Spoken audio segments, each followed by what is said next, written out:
This is another one of my window repair videos, and I'm using Ronseal wet rot hardener and their wood filler. Now I've got a glob of it there, and I'll be putting the hardener on there in a minute, but I just thought I'd kind of run through what I'm doing so far.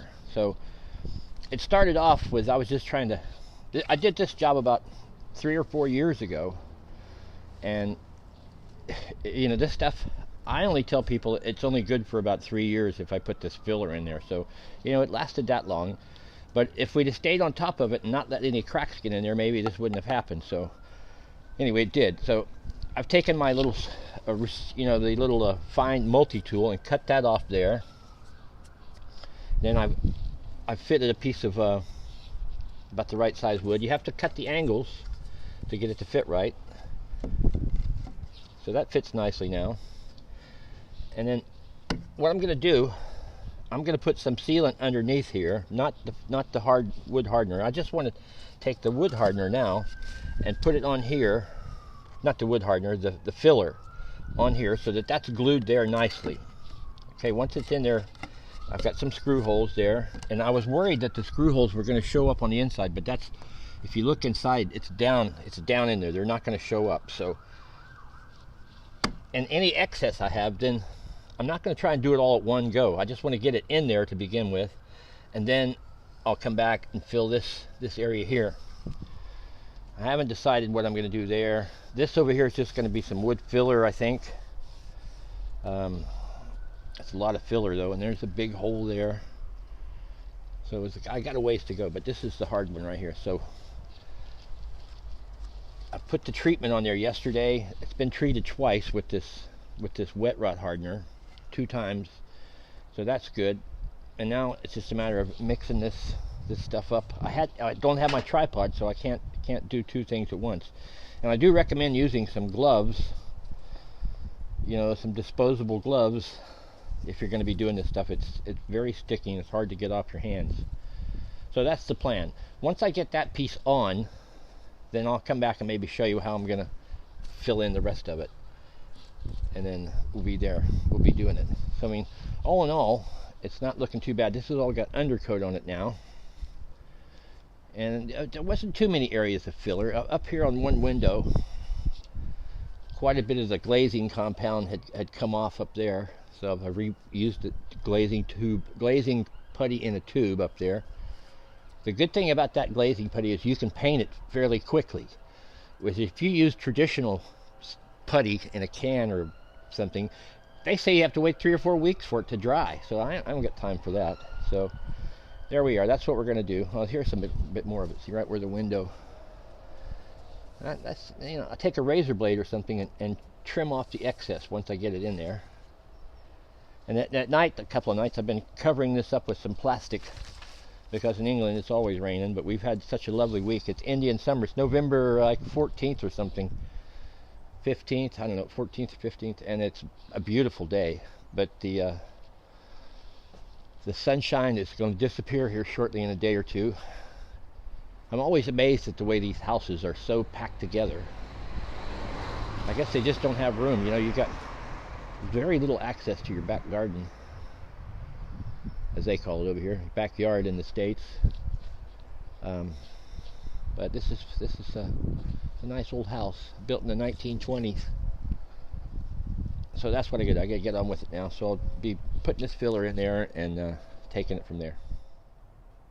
So this is part 2 of this window repair I'm doing, and I think this is the 3rd application. I got the big stuff on there first, and then once that was on, I sanded it down a little bit, got it smooth, did the next application, sanded that down, let it, got it smooth, and then this is the 3rd, hopefully the final one. Just, there were some holes where I did the staples and just a little bit of stuff that I didn't get quite the first time. So over here where I'm looking at right now, that to your left of yourself is that area is a little bit more rotten than I wanted to leave, but I don't have the time to do a really good job on that. So in a minute I'll come back here with some flexible filler underneath that crack, because I'm painting now over, I'm up to right about there with the top coat. So I got to get this, and I can get some primer on here so I can carry on. So that's where we are, one step at a time, you know, a little bit of as much filler as you can, but not too much. And then come back again, put the second coat on, get that in there. And that's basically where we are. I use my little Ryobi. I bought a brand new one of these during the summer, or maybe a year ago or so, and it died. So I took the plate off the new one and stuck it on my old one. If I'd had a receipt, I can't find a receipt for the other one, so I can't get my money back. Life's the beach, and then you go on. Well, that's the finished article.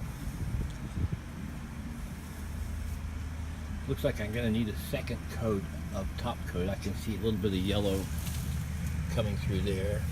And then I got sloppy with the paint, so I'll just take a razor blade, safety, a scraper blade, and clean that off. What I try and do is I try and get paint on the glass so it seals it up nicely.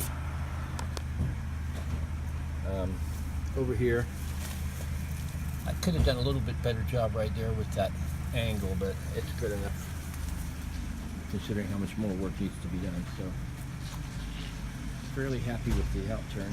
Now I'm way up there now, very tedious climbing that ladder, going all the way up there.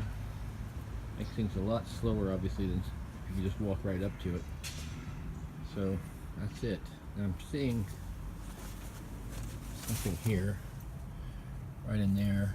I think I want to put a bit of filler in there because I don't want water getting in there. That's the idea, is to seal the water out.